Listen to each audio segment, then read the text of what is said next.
If this podcast has sharpened how you think, take 30 seconds and rate and review Think First. A 5-star rating and a short comment might seem small, but it tells the algorithm this conversation matters.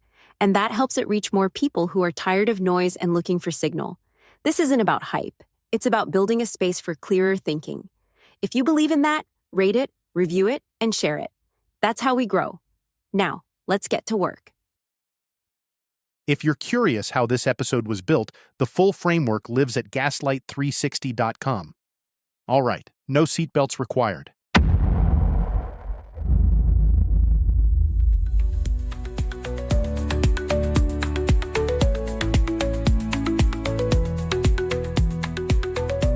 Welcome to Think First. This is the show that says the part everyone edits out and asks the question that reframes the room. We don't chase outrage, we examine it. It's less exhausting. Because the story that feels true is often the one that goes unexamined. My job isn't to tell you what to think, it's to help you notice when thinking gets replaced. I'm your host, Jim Detchen. Let's begin.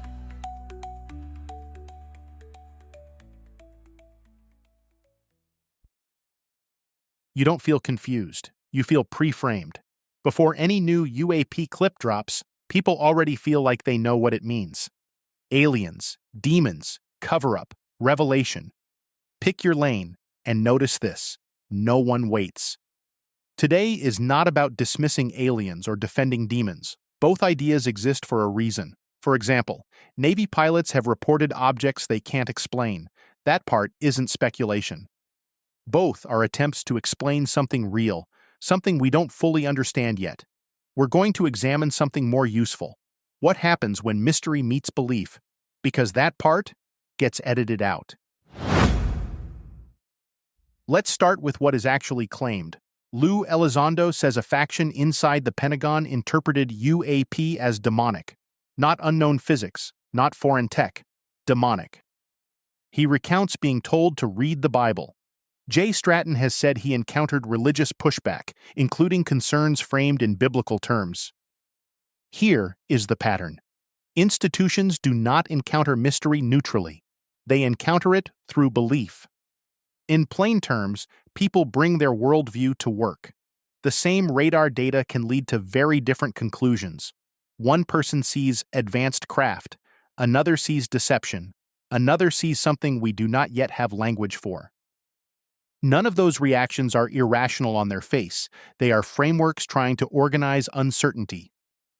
You have seen this before, not with UFOs, but with everything: politics, health, markets. People do not argue facts first. They argue frames, which is always interesting because the facts have not even finished arriving yet.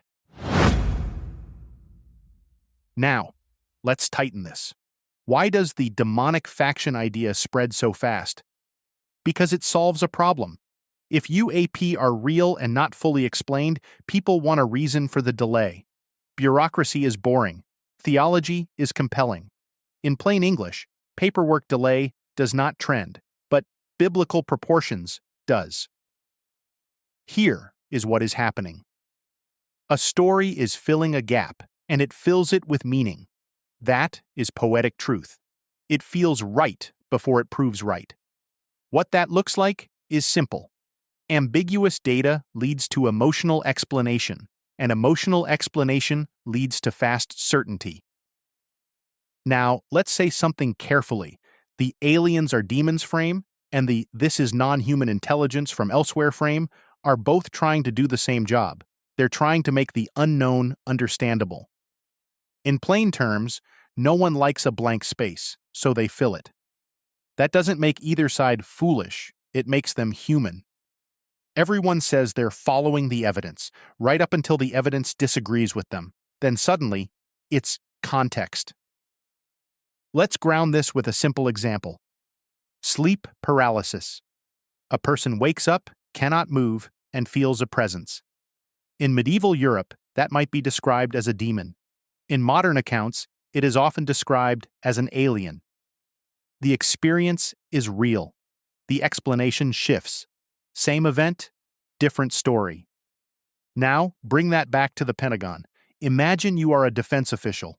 Pilots report objects that outperform known aircraft. Sensors confirm anomalies. The origin is unknown. That is destabilizing. Now add belief. If your worldview includes deceptive spiritual entities, you already have a category. If your worldview includes the possibility of non-human intelligence beyond Earth, you have a different category. Both are attempts to make sense of the same signal, which means interpretation is happening before conclusion. This is the shift. We are not really debating aliens versus demons. We are watching belief meet ambiguity. In plain English, people are deciding what something is before they actually know what it is. Let's clarify something important. There are no public Department of Defense documents stating that UAP are demonic. There are no named officials on the record making that claim. There is no official arrow statement supporting that interpretation. What we do have are consistent insider accounts describing religious-based pushback. That is meaningful, but it is a different evidentiary tier. Here is the part people avoid saying. Call something demonic, and you tend to stop studying it. Call it extraterrestrial, and you tend to start chasing it. One framing leans toward caution, the other leans toward exploration. Language shapes behavior. This is not about who is right, it is about what happens next. Before we keep going with Jim, quick pause. If this episode feels familiar, that's not an accident. Distorted is the book version of this exact moment. Not about villains, not about secret plots, but about what happens when institutions stop explaining themselves and start managing perception instead. It's a guide to recognizing when trust the process quietly replaces accountability, when silence does more work than statements, and when reasonable questions start getting treated like disruptions. No manifestos, no megaphones, just patterns, incentives, and the uncomfortable parts everyone edits out. If you've ever thought, I'm not angry, I'm just not buying this, then that's the book. Pick up Distorted today. It's currently the #1 hot new release in communication and media studies and a top 10 title in both media studies and politics on Amazon. All right, Jim, back to it.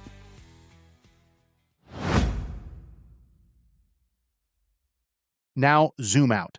History shows the same pattern, even as the details change. Angels, demons, jinn, fairies, airships, greys. The labels evolve, but the structure remains.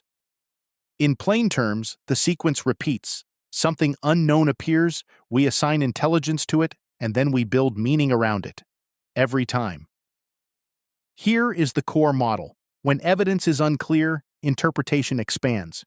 In plain terms, people fill the gap, and they fill it with what they already believe. That includes belief in advanced civilizations, and it includes belief in spiritual realities. Both are attempts to explain something real. Now the part that does not trend. Large institutions are not unified minds. They are collections of people with different beliefs, different fears, and different thresholds for uncertainty.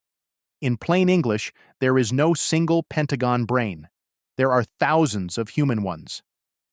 So, what looks like blockage can also be disagreement. What looks like a cover-up can also be uncertainty. This is where the pattern shifts. The story simplifies. Reality does not.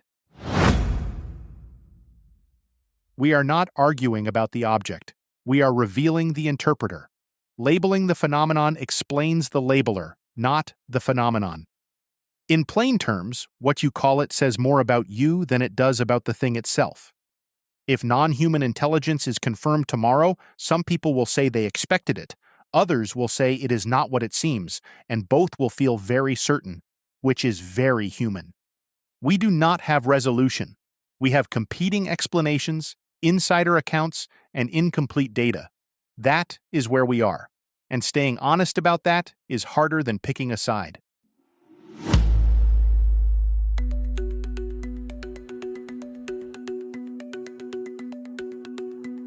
So here's the part worth holding on to.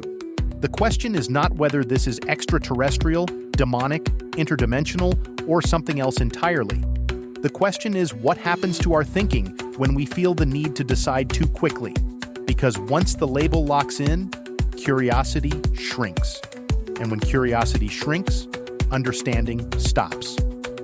In plain terms, the faster we decide what this is, the less likely we are to actually understand it. And that pattern shows up everywhere, not just here. It shows up in media, in politics, in science, in everyday life. We rush to explanation and then we defend it. Not because it's proven, but because it feels stable. So maybe the discipline is not choosing the right label first. Maybe the discipline is staying with the question a little longer than is comfortable. Because the people who actually move understanding forward are not the ones who rush to name things. They're the ones who can sit with uncertainty without needing to resolve it immediately. You don't need all the answers, but you should question the ones you're handed. Until next time, stay skeptical, stay curious, and always think first.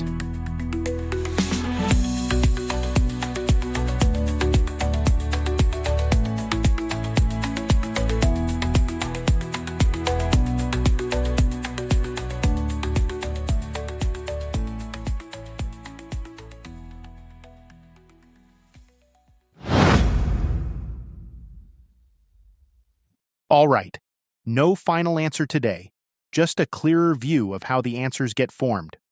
Also, if you are a non-human intelligence listening, we are open to clarification, preferably in plain English. This is a Gaslight360.com production,